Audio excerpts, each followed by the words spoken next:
Baik, assalamualaikum warahmatullahi wabarakatuh. Selamat malam semuanya. Perkenalkan, nama saya Muhammad Safrizal dengan NIM B10611911022. Pada kesempatan kali ini saya diamanahkan untuk menyelesaikan tugas ujian tengah semester yang membahas mengenai sejarah peradaban ekonomi Islam pada masa Rasulullah dan juga para sahabat, yaitu Abu Bakar As-Siddiq, Umar bin Khattab, Ali bin Abi Thalib, dan juga Utsman bin Affan. Dan juga kita akan bahas mengenai para sahabat lainnya, yaitu Abu Yusuf dan Abu Ubaid. Nah, langsung saja kita ke pembahasan yang pertama mengenai sejarah peradaban Islam kepada masa Rasulullah. Nah, baik, pada masa Rasulullah ini memang kita sudah ketahui bahwa pada zaman Rasulullah SAW memang bangsa Arab sudah terkenal dengan bangsa yang mayoritas penduduknya yaitu sebagai pedagang. Nah, karakter umum pada perekonomian ini yaitu pada masa ini yaitu komitmen yang tinggi dan juga etika dan normanya yang tinggi juga. Sehingga kita lihat bahwasannya kalau dalam bangsa Arab dan juga pada masa Rasulullah menekankan lebih ke keadilan dan juga etika dan normanya itu sendiri.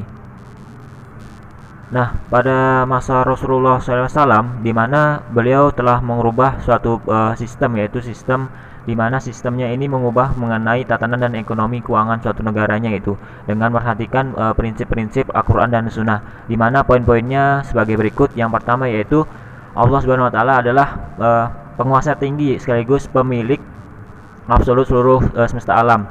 Nah, jadi tidak dapat kita mungkiri lagi bahwasannya memang semua kekayaan yang berada di alam semesta ini adalah milik Allah Subhanahu Wa Taala.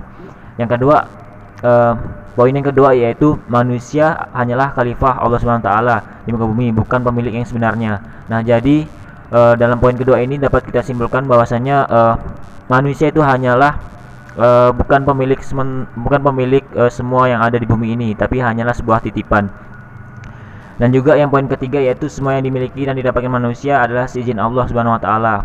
Dan poin yang ketiga yaitu kekayaan harus berputar, tidak boleh ditimbun. Nah, jadi di sini poin yang ketiga, kekayaan itu tidak boleh kita timbun, tapi kekayaan itu harus kita putar gitu. Kita kelola dengan baik sebagaimana mungkin dan juga dapat tersusun secara rapi gitu.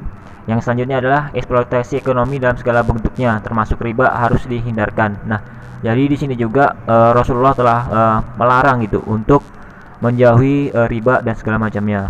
Selanjutnya adalah menerapkan sistem warisan sebagai media redistribusi kekayaan.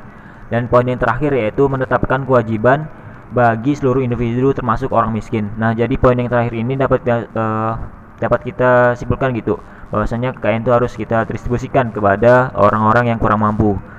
Sekian. Nah, selanjutnya pada masa Rasulullah SAW juga, di mana beliau telah membentuk suatu lembaga yang dinamakan Baitul Mal. Baitul Mal itu sendiri yaitu semua penghimpunan kekayaan negara dikumpulkan terlebih dahulu dan kemudian dikeluarkan sesuai dengan kebutuhan negara. Nah, pemasukannya itu melalui zakat, wakaf, sedekah, dan juga infak gitu. Dan juga penerimaan lainnya seperti kafaran, harta waris orang yang tidak memiliki ahli waris. Baik, mungkin hanya itu penjelasan mengenai sejarah peradaban pada masa Rasulullah SAW. Untuk selanjutnya kita membahas mengenai sejarah peradaban Islam pada para sahabat gitu. Yang pertama saya akan menjelaskan mengenai sejarah peradaban Islam pada sahabat Abu Bakar As-Siddiq.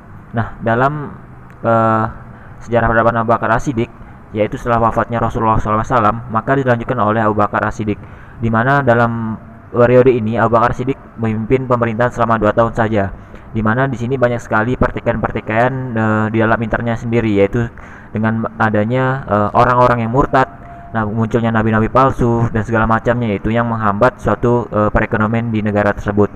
Namun di sini sistem pemerintahan ataupun sistem perekonomian di Abu Bakar Siddiq sudah cukup baik gitu, di mana di sini Abu Bakar Siddiq telah menerapkan sistem kesamarataan gitu, yaitu sistem yang dimana semua hasil perekonomian dibagi adil kepada mereka yang membutuhkan, tidak mementingkan suatu golongan apapun, misalnya kepada orang yang telah murtad apapun sebaliknya. Jadi di sini Abu Bakar telah menerapkan sistem yang namanya sistem kesamarataan.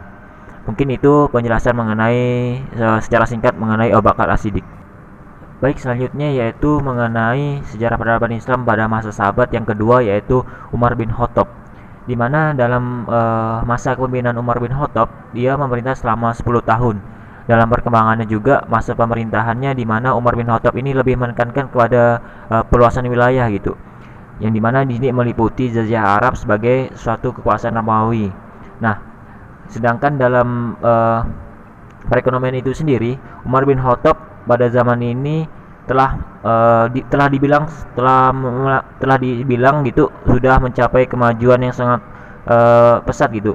Dimana di sini dijelaskan bahwa prinsip ekonomi yang diutamakan yaitu prinsip keutamaan. Ia pendapat bahwa kesulitan yang dihadapi umat Islam hendaknya diperhitungkan kembali dalam menentukan bagian seorang dari harta negara, dan karenanya keadilan menghendaki usaha seorang serta tenaga yang telah dicurahkan dalam perjuangan Islam harus dipertahankan dan dibalas dengan sebaik-baiknya. Jadi dengan sangat dibilang juga pada masa pemerintahan Umar bin Khattab ini sudah sangat bagus gitu masa perekonomiannya, baik itu dari segi pembagian dari Baitul Mal itu sendiri dan juga dari segi-segi lainnya, yang dimana di sini dia mengandalkan prinsip keutamaan itu.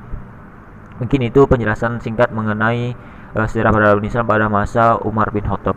Yang selanjutnya yang ketiga yaitu mengenai pembahasan yaitu Utsman bin Affan.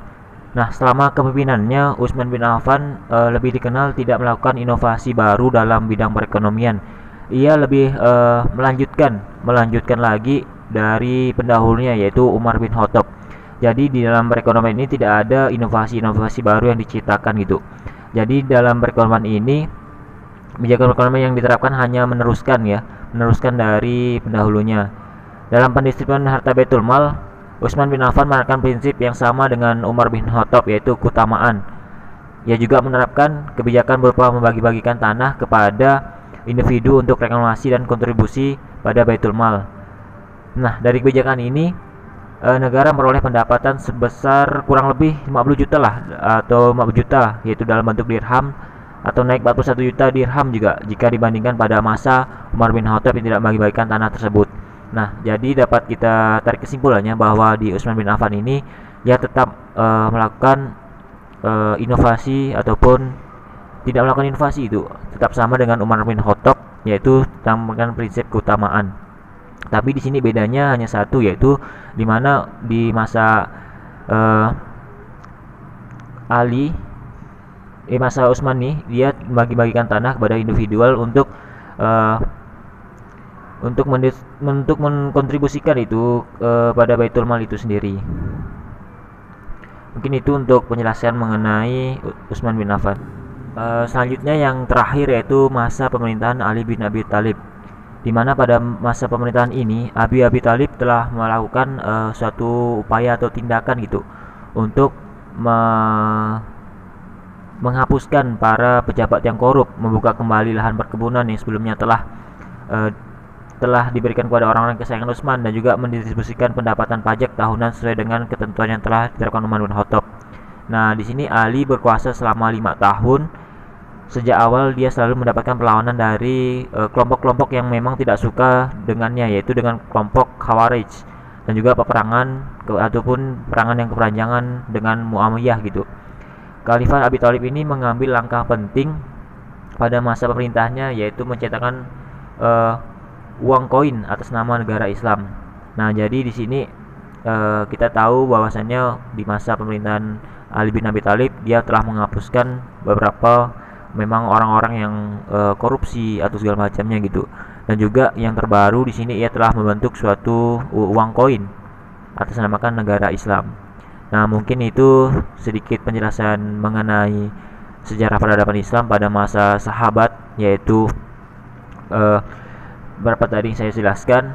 Dan selanjutnya mengenai Abu Yusuf dan Abu Ubaid. Ya, baik, untuk selanjutnya kita akan bahas mengenai sejarah peradaban Islam pada masa Islam klasik, yaitu pada masa Abu Yusuf.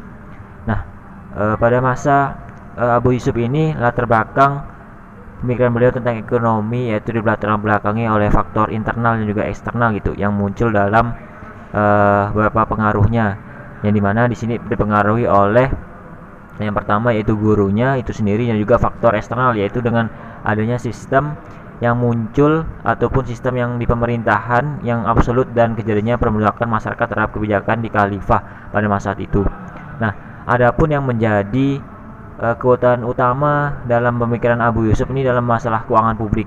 Jadi di sini beliau menekankan pada masalah keuangan publik itu sendiri, yang dimana isinya yaitu menggantikan sistem waziah dengan sistem mukasonah gitu. Dan kedua yaitu membangun fleksibilitas sosial, dan yang ketiga membangun sistem politik dan juga ekonomi yang transparan, dan yang terakhir yaitu menciptakan sistem ekonomi yang otonom.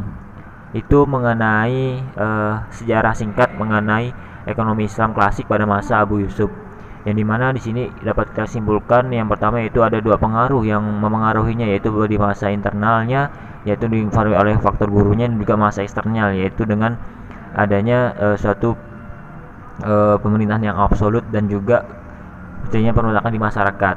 Itu mengenai sejarah singkat mengenai Abu Yusuf. Nah, baik, untuk selanjutnya yaitu yang terakhir yaitu masa Abu Ubaid. Nah, Abu Ubaid merupakan seorang ilmuwan yang cerdas dan juga pintar, di mana dalam sistem perekonomian itu sendiri Abu Ubaid memang memegang prinsip yang namanya prinsip keadilan gitu. Prinsip keadilan ini baginya mengimplementasikan dirinya, yaitu prinsip ini akan membawa kesejahteraan sosial dan juga kesejahteraan bagi masyarakat yang menganut sistem keadilan ini.